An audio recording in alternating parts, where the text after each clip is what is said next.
Chaplain Dillard initiates creating and posting these videos.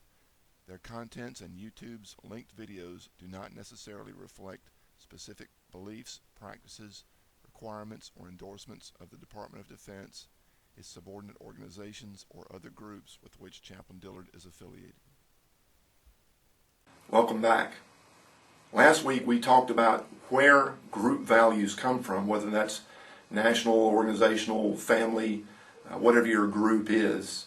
Today I'd like to give you a very practical metaphor about how to adjust your group values so that they're more helpful to you, wherever you are. And again, we're going to use the physical body as a metaphor.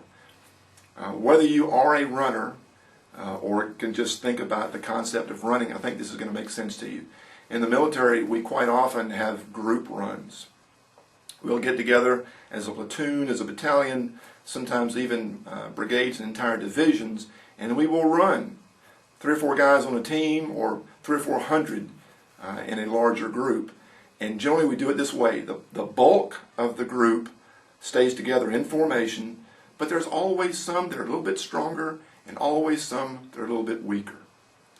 Now, whose pace do you imagine that we run at? That was bad grammar, but you understand what I'm trying to say.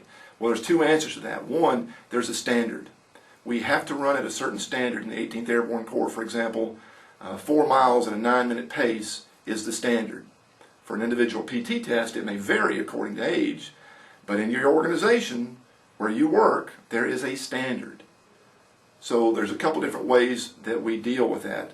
One, the people who are feeling extra good, they grab the guidon or the flag, and sometimes they'll run circles around the group for motivation. We challenge them, or they'll run ahead as a road guard to check and block off the intersection, make sure it's safe for the group to come through.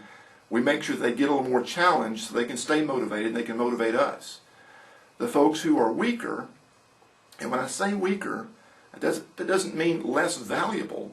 It just means that their particular status physically is not what it needs to be. We put those folks at the front of the line and we run at their pace.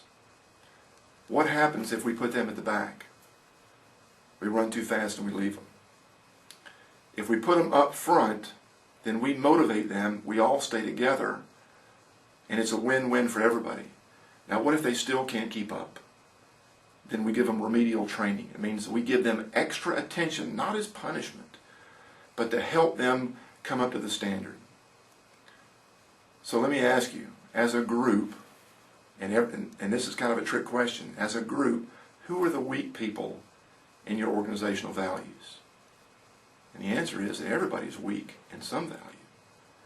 It may be that tomorrow, in a particular group task, that some are weaker in their patience.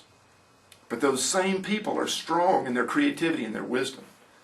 It may be that in a different task, some people are weak in their perseverance. But those same people are strong in their initiative and their care for other people. In a third task, some people may be weak in their mental agility, meaning to be able to think outside the box. But those same people are strong in their flexibility to work with others. So we all have our growth points, don't we? What's the point?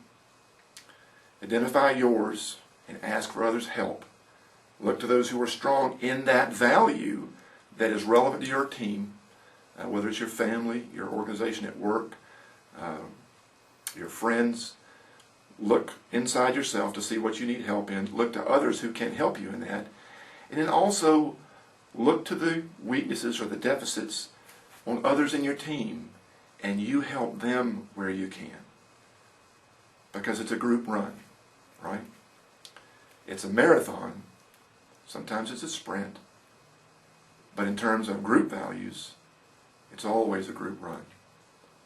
Hope that's helpful to you. See you next time.